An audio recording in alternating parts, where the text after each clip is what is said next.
Então, pessoal, nesse último vídeo eu quero mostrar para vocês qual é a relação entre restrição calórica, radicais livres e longevidade, ou envelhecimento, tá?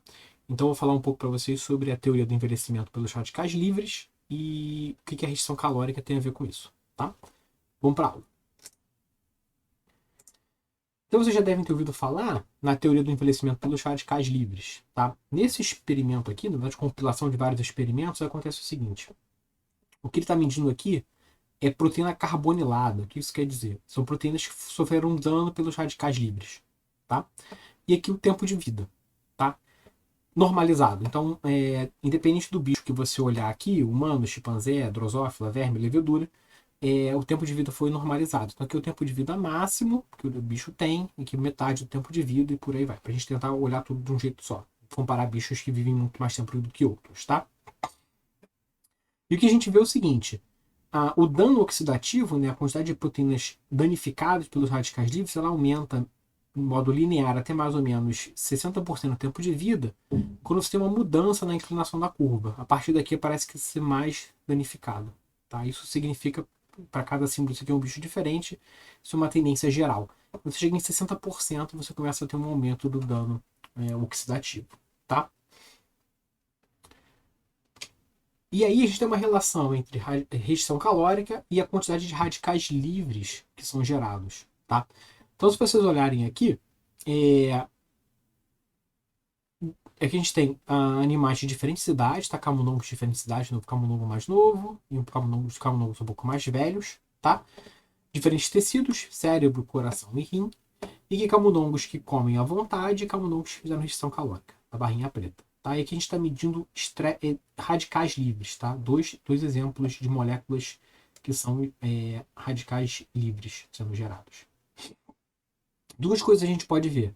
Primeiro, que conforme você tem um aumento, um envelhecimento do modelo, você tem um aumento da quantidade de radicais livres independente do tecido. E o segundo é que quando você faz restrição calórica, você tem uma redução bastante significativa da quantidade de estresse oxidativo, da quantidade de radicais livres sendo produzida.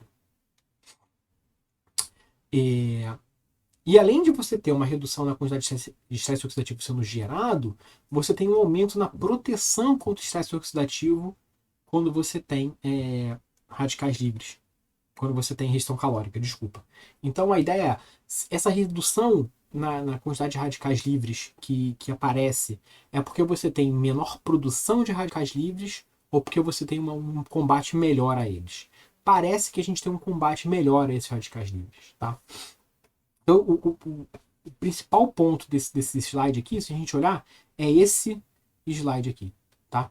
Então, se você olha, são leveduras criadas em condições normais ou sob restrição calórica, tá? E aqui você está colocando ou não água oxigenada, tá? Que é um estresse oxidativo. Aí a gente vê o seguinte, se você não colocar água oxigenada, não faz diferença, as leveduras crescem igual. Então, quanto mais para a direita, mais a levedura está crescendo.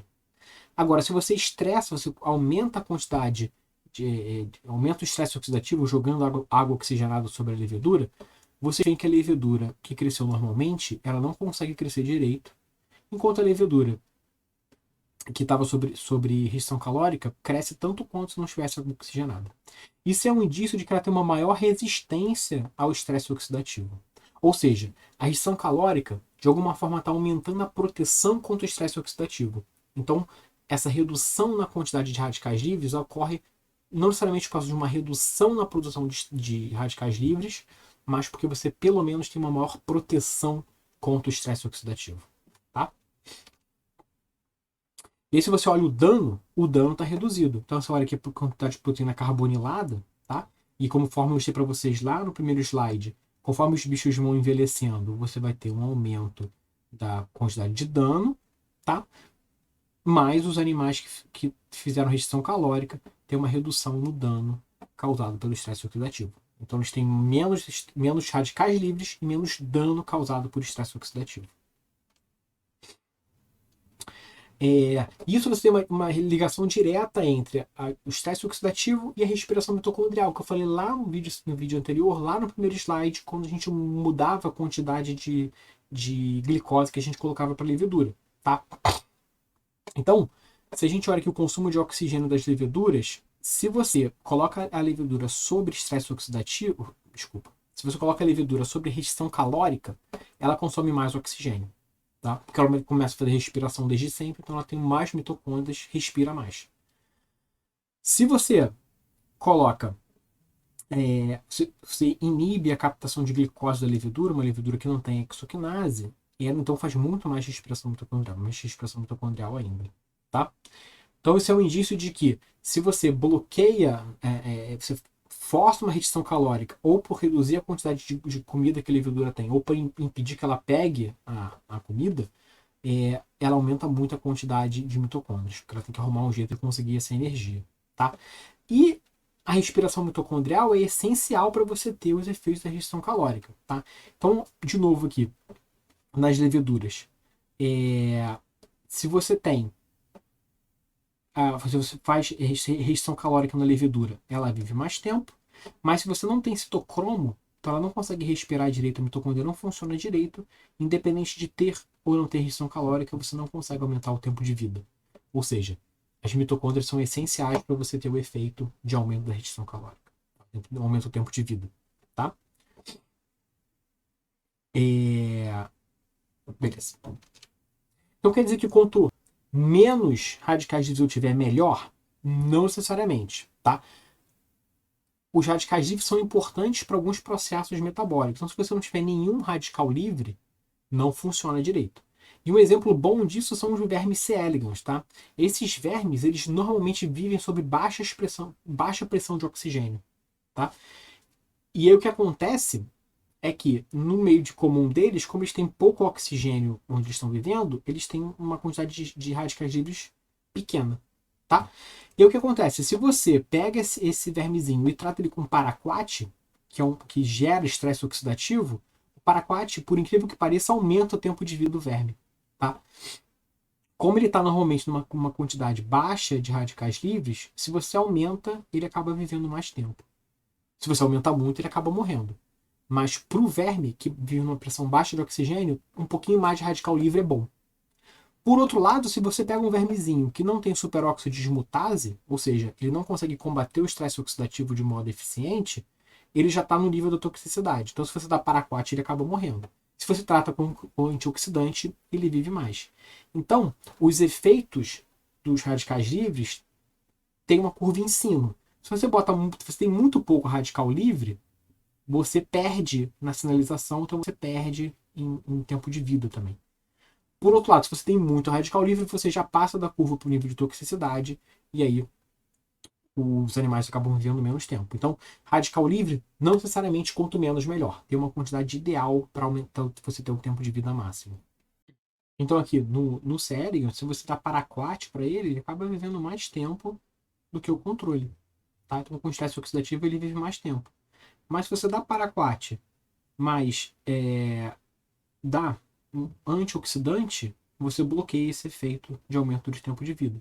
Mostrando que você precisa de um pouco, no caso do verme cérebro, no caso especial, você precisa de um aumento do estresse oxidativo para ter um aumento do tempo de vida, mostrando que você, de fato, existe uma quantidade ótima de radical livre para você ter uma vida máxima, tá? Um tempo de vida máximo.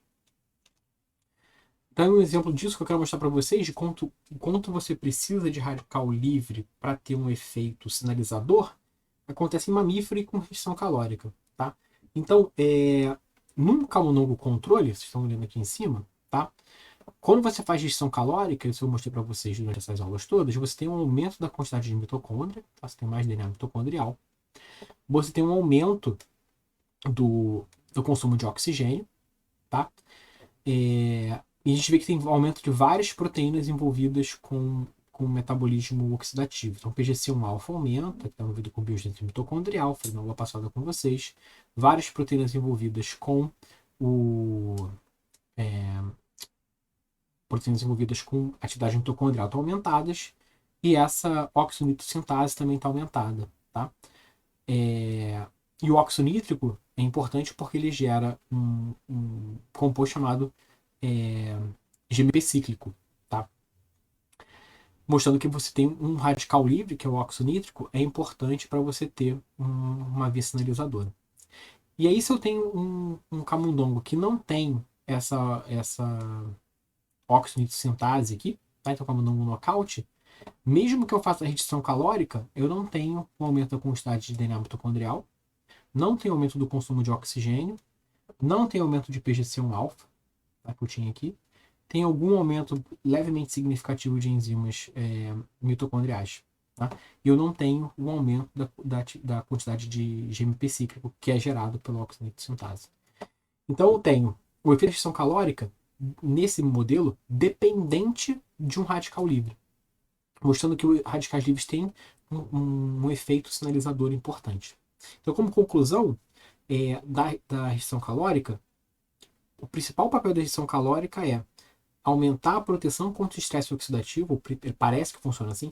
Você tem um aumento da quantidade de um aumento da quantidade de proteção contra os radicais livres. Isso evita os danos causados por esse estresse e aumenta o tempo de vida. Isso não quer dizer que você precisa reduzir totalmente os radicais livres, porque você precisa de uma quantidade ideal de radicais livres para ter um máximo de tempo de vida. Certo? Então, eu vou encerrar por aqui e eu vejo vocês em breve.